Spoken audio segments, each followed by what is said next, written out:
the island, we do it all in style. I breakfast with Bob. Poncho Man! Have a round of applause for our man, Poncho Man.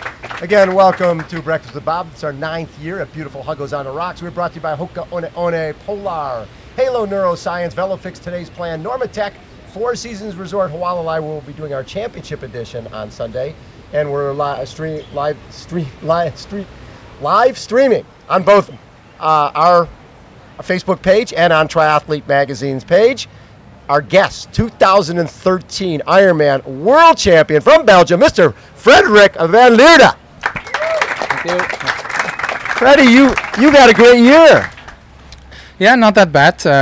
It's been a good year so far. So yeah, looking forward to race here and top it off with another good race. So when I look at this year, you won Alpe d'Huez, right? Yeah. Had you done that one before?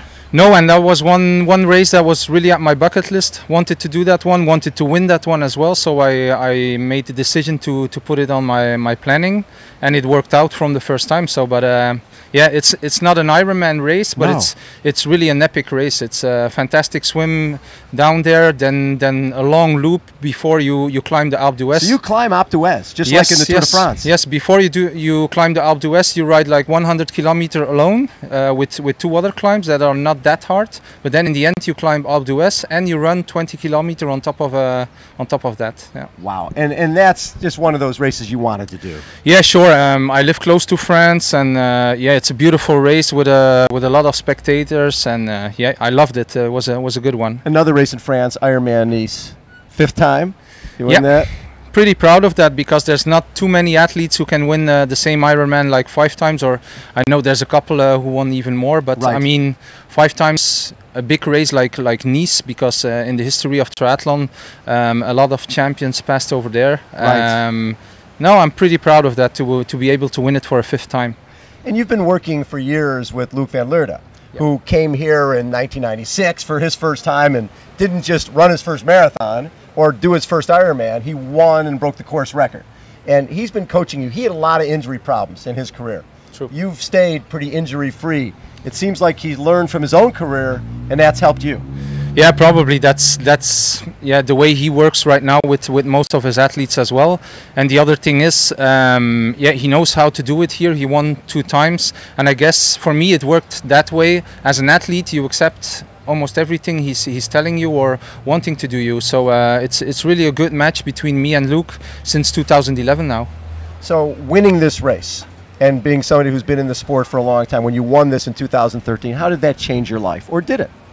Well, it changed, of course. It's never the same again. Before you could go to a race or show up at a race and yeah, pass under the radar, because and now it's different. You know, there's always expectations, there's always some pressure, but you know, I enjoy it, and I won it, so they can't take it away from me. I won it in 2013. I'm still really proud of that, and I try to stay on the highest level. It's not easy. Sometimes they say like it's easier to get to the top than stay at the top. Yes. But in fact, yeah, that's life, and that's triathlon. Since I won here, I won pretty much. Or I won quite a lot of races. Yes. But this one, it didn't work so far to get even close to top 5 or top 3. I managed to do 2 top 10s since 2013. So this year I really want to do a really good race and see how close I can get. So when you look at other races that were important to you to make you believe that you could be one of the best in the world, name another race that when you finished it, you felt like, you know what, I think I can compete with the very best. I think 2011 Abu Dhabi. That was a race they organized 5 times. Yes. And it was a pretty special distance, because it was a 3-kilometer swim, 200 on the bike, and a 20 run. Yes. So, and in 2011, that was really my first big international win. And that gives you some confidence, the extra you need to win big races. And after that, I could win Ironman France. I could get close here in Hawaii with a 3rd place in 2012. So I think that race in Abu Dhabi 2011 really set me up to win big races. So as an athlete who's been in this a long time, as you age, you have to adapt, right? You have to change. How have you changed your training to go along with aging? Well, I think I'm counting more on my experience right now. When I race, I felt it definitely this year in Nice. You count more on yeah, whatever, or all the things you've been through, all your experience, and to use that in a race. Then when you were younger, you just go for it, make a plan, and try to race as fast as you can. And now I count more on experience and try to make or to get the best out of myself. Right. So that's how it works now.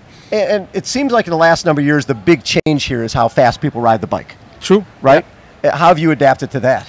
Well, if you're not able to follow the very fast guys, it's just doing your own race and count on your own abilities. So it's just about being smart and knowing yourself and Right. know what you can do and what you can't, and that's how you make the decision on the day, on the race, and try to get the best result out for yourself. So it doesn't matter if guys bike away from you like a couple of minutes. If you if you're still able to do a good race afterwards and Right. maybe catch them up.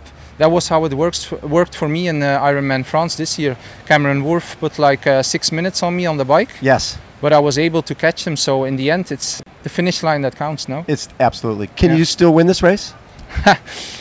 Good question. I think it's harder, of course. It's a lot harder than it was for me in 2012 and 2013. The younger guys are coming up. Dynamics in the race have changed. Faster bikers. But I think I can still do a really good race and have a really good result. Winning is something else, but I still believe I can do it.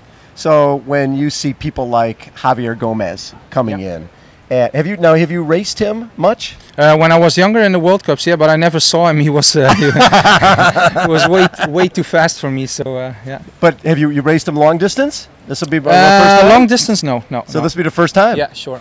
That would be great. Yeah, for sure. I'm really happy he's here, and it will be interesting to see how he goes. It's funny when I look at the field, and I think there's probably, don't you think there's 30 guys here who think they can finish top 5, and probably 20 who think they can win. I'm sure. Yeah. Love that. Yeah. And I think we'll see you in the top 5 this year for sure. I hope so. Yeah. How about a round of applause for Mr. Freddy Van Lierde? Thank you.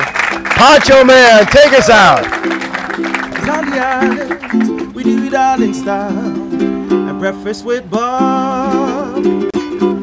Chee-hoo. Poncho Man! Thanks so much. Thank you. Thank all you